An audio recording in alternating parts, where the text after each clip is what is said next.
before he got hurt. On pace, but he got hurt. Look at his numbers. But he He's got still hurt. great. What, But he got 15 hurt. touchdowns, like 3 picks? Okay, so what's the maximum rating you would give him? I would give him an 85. Shut the fuck up. After his, we're talking. Okay, You're not giving him an 85, bro. because these ratings are too You're low. not giving him an 85, bro. Okay, fine. 83, Yeah. 84. Okay, I'll give you 83. That's So what's the difference between 83 and 85? Really? The 83 to me is Taylor Lewan is an 80, 80, bro. The 83 is what he'll be at by the end of the season if his team chemistry is really high and he's playing really well. Kevin Byard got an 85, even though he led the league in picks. Deion Lewis has an 88 overall. Explain that to me. I'm not cool. Explain I'm it to not me. cool with Micah Hyde being a 91. I already told you that. That's trash. But he to me. is. But That's trash to me. why is Taylor Lewan an 80 overall? Why are safeties so damn high in this game now? That's the real issue. Like, what's Earl Thomas? Earl Thomas, he better be rated high. 'Cause Earl Thomas is a Berry's 92. 95. Okay, that's fair for him. Eric Berry's always been better than Earl Thomas, in my opinion. Because Eric Berry has had no safeties to ever play with him. Like, I think he had it 1 year. But Earl Thomas has Cam Chancellor. So, yeah. Eric Berry, honestly, I think he had more picks in college. So, whatever. Cam Newton's an 82. That black quarterbacks are getting hosed in this game. Yeah, that's pretty bad. How's he an 82, How are bro? you an MVP With that 2 years speed, ago, strength, and arm talent, just off and you're 82? just off speed, agility, He and could be arm an talent and 82 accuracy. tackle. Like, he Bro, could be an 82 He'd tight be a end. 72 tight end. He'll be, yeah. No, he'll be like an 80 tight Bro, end. how is Amir Abdullah and Cam Newton the same player? That Amir Abdullah has an is 82. trash. That Jermaine Curse, is trash. 82. How is Kelechi... How is Marcel Darius 80? I can see why he's 80. Miles Jackson's 82. Deshaun Gibson's an 84. Saquon Barkley's an 80. Sterling Shepard's an 80. Damon Harrison's an 89. Kudos to him, because I remember when he first got to Madden, Listen, he was man. like a 60-something. Here, all right. Let me take us out of this, and let me give you this overarching take on it. Is it time to get Madden the fuck out of here? Yeah. Do we need another game? Do we just need to a go back to the PS2 model, honestly. Do we they need have better ratings. I think we need competition, bro. Like, I think we need something to put EA Sports like off its fucking ass and actually fucking maybe do some research and Josh development. Sitton is an 86, bro. Like, Chris this shit is Jones not cool. for the Cowboys, Dak Prescott's is an 80. Another black quarterback with the shitty rating. Chris Nah, Jones, he's an 80, bro. okay, fine, yeah. Yeah. Chris Jones, the punter. What's Zeke? Zeke is a 91, which is That's pretty fair. Quentin Nelson is an 81, bro. A rookie is an 81. He's 1 point behind KO. That's fucking trash. Andrew Luck is an 86, but he didn't even play last year. I'm okay with that. He's better okay than with Derek that. Carr. I'm okay with that. He threw a lot of touchdowns, but a lot of picks. I'm okay with Andrew Luck being that high. Chris Jones, a punter, I don't has think a higher rating. I do than- not think Andrew Luck should be higher than Cam Newton. I think Cam Newton should be at least an 88, if not a 90. Bro, explain. You're gonna tell me that Cam Newton is not an A quarterback? Is that what you're saying to me? He's been to a Super Bowl. On his back. He put that With team, no his whole team on his receivers. back. I think he led the team in rushing that year too. Travis Kelce's only an 83. That's disrespectful.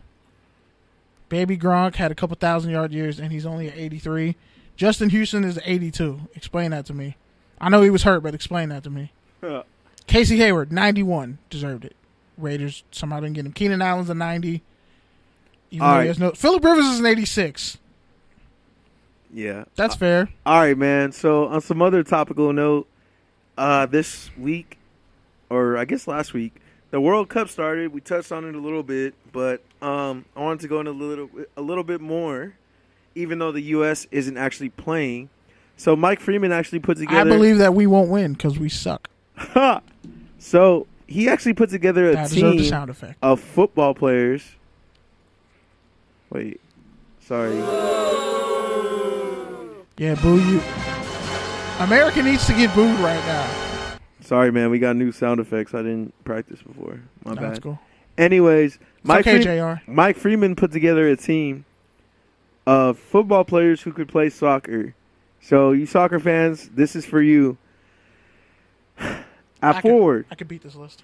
At forward, he has Antonio Brown. At striker, he has Justin Tucker, the kicker for the Baltimore Ravens. You said Justin Tucker. I was like, he's retired, dog, in a defensive end. At left midfielder, he has Le'Veon Bell. At defensive midfielder, he has Patrick Peterson. Defensive midfielder, Jalen Ramsey. Right midfielder, Odell Beckham Jr. Left back, David Johnson. Sweeper, Darren Sproles. Goalkeeper, Rob Gronkowski. Stopper, Marcus Peters. Right back, Xavier Rhodes. Bill Belichick as the manager. And the kicker, and my favorite part, the FIFA president, Roger Goodell. He might actually be the cleanest president in FIFA history because FIFA has dirty-ass presidents. Like, the president... Plot twist. They really do. Thoughts on that team? Anyone you would like to add? Anyone else you think could play soccer at a really high level? I'm glad Patrick Peterson is on there. It's weird as a midfielder. I mean... So do you want to talk about... I wouldn't have Tonio Brown at forward. His footwork is amazing, though. I'd have Odell. You're going to tell me something? Odell. Here we go. He's younger. Here we Younger go. and faster. Here we go. All right. He might get hurt, though. It's rare he gets hurt. It's rare. Really? He got hurt one time. One time out of his 4 seasons. 3 seasons. Once. And it was a fluke injury. Whatever, bro. Justin Tucker is a pretty good striker. But I don't want someone who's really not that athletic to be out there. But I guess if you had to pick a kicker, I'd pick him. Because he has a bomb. He has like I feel like I would like to have Von Miller on defense. I'd have to have Deion Jones out there. Nah. He's super fast, and he's an LSU football player. I know like he knows he's too lengthy. He's fast and insanely agile. But I would put a young guy like that out there. The other tangent on this whole thing that I wanted to kind of throw your way. I like David Johnson. I don't like Darren Sproles at sweeper, though. The other tangent I wanted to throw your way. Go for it. Does the U.S. need more black people playing soccer? Any sport that black people play in, they're the best. Genetically speaking, we can just trace the history back. And you put us on an athletic playing field and it's fair, we beat your ass. Name the last white man or non-black person to win in the Olympics in the 100 to 200 meters. Go ahead, I'll wait. By the way, it's 1964. So why aren't there more playing it was a white soccer? dude. Why is soccer all Latinos and white dudes, even on Team USA? Football's a more aggressive sport. And you got to understand that young black kids have a lot of pent-up rage from all the hell and shit but that they go soccer's through. easy. It's cheap. Yeah. Anybody can play. There's not a lot of rules. I'm going to tell you why. We had a dude named Damien Bell on our football team who was honestly a better soccer player than football player, but he was a hell of a football player. And he's like, dog, there's just less injuries. And I think he's still playing soccer now. And he was even in a Nike commercial for like playing That's soccer. what I'm saying. When you really think about it, it doesn't really make sense. It's better on the body, but you got to why do we play these sports when soccer has more global appeal? The same way as much money in it. Black kids don't grow up they watch soccer, but it's like they don't realize it's mostly just running. It's mostly just running. They don't realize that like all you have to do is run. And a lot of fat kids ain't gonna play it. And I don't even think it's a black thing because I think it's a cultural it's thing. An American thing. Like none of us grow up watching soccer. I grew up watching soccer. I love the World Cup. I used to get violently angry watching the World Cup. I still think about Zinedine Zidane headbutting when Zinedine Zidane headbutted the shit out of that guy. I remember that. I was like, yes. I remember that from around the horn though. I didn't actually watch it. I saw it live. Every time I try to get into soccer, I got sad when Brazil. It's too slow for me. I just need another beer, and I'm just like, man, baseball's too slow for me. I got to get drunk to watch baseball. Watching soccer, I could watch baseball. I get emotionally invested because I love it just for the love of the game. I feel like soccer does that baseball for me. has a better broadcast experience because you can see the faces. In soccer, it's like so zoomed out. It's like I'm fucking playing Atari. Dog, that's the point. You don't have to worry about. I mean, diehard fans worry about the players. I worry about just the context of playing the game because I know how hard it was when I played soccer as a kid. Yeah, my fat ass played soccer as a kid. I was really athletic. I was also in gymnastics. I could do a split at like 5 or 6 years old. My mom saw it. I don't remember it. But yeah, soccer, I think more athletes just are going to be playing more sports. It's going to be more crossover. But with football, you want your best athletes playing, and there's a selfishness there from the coaches. That's why you see a lot of black QBs. I was just going to say that. A lot of black QBs and it was in a Bleacher Report article years ago. They're stigmatized to be a dynamic athlete, and they're never seen for their intelligence. Guess what? Michael Vick is smarter than most quarterbacks.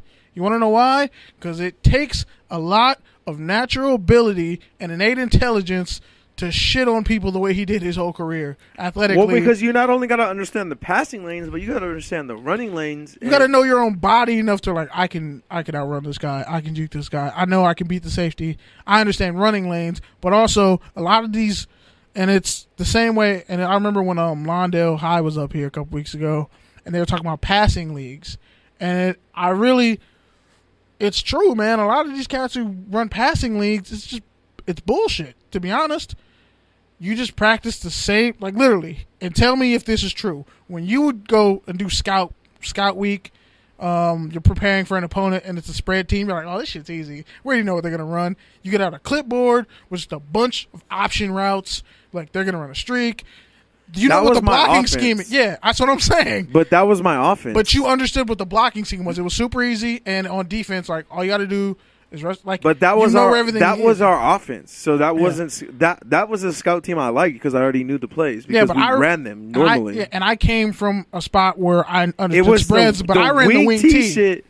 That shit would piss me off because all we would do was stand there. Like, we would literally stand there. I hate Torrance High School to this day because they run the wing T where the fullback's up the quarterback's ass. I don't know how you run their wing T because there's no space. Like, you can't move on. You only run the wing T like that.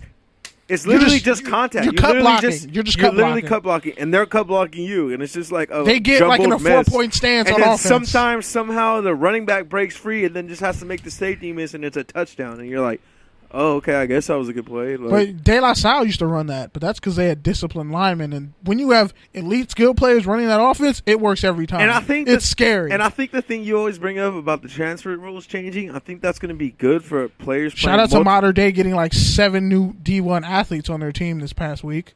It's going to be good for players who want to play multiple sports because they'll be able to leave. If you have an overbearing coach who doesn't want to let you run track or doesn't want to let you play baseball or doesn't want to let you play basketball, because they're out there. They're everywhere, dude. For real. Like, Kyler Murray. Is a real thing. Kyler Murray's a perfect example.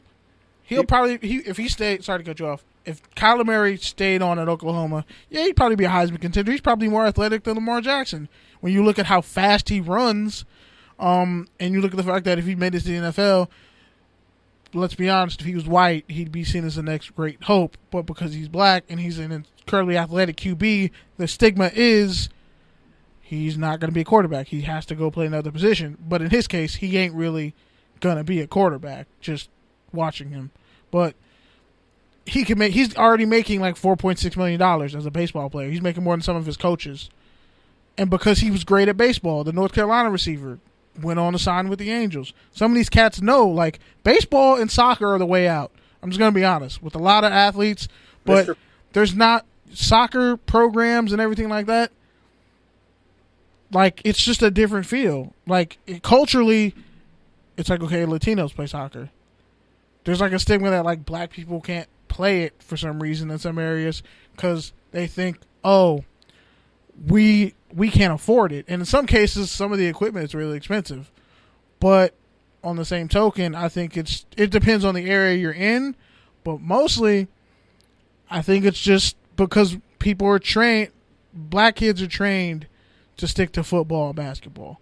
Hockey, you don't have hockey rinks in the hood. That and golf and tennis. Those are rich white kid sports. Let's be honest. Those are leisure sports. Some of the most unathletic people walking the face of the earth are some of the greatest tennis players ever. Okay. But yeah, I think it comes down to being a cultural thing and a racial thing. But with black athletes, yes, I think it'll shift because football is not going to be a thing in 30 years. I don't see it being a thing in 30 years. All right, man. Well, be Freddie Adu and be like one of the best players in the world at 14, even though he never materialized. But still, yeah. I'd rather be that than be some dude with CTE at 17 and working at 7-Eleven and I hate my life and I'm listening to XXXTentacion and I'm sad and crying into the in the snack aisle, putting in chips and shit. Like, people don't realize football does shit to your body. It really does, in your mind. It does stuff. I still and your have personality. Yeah. It brings out things in you. So, which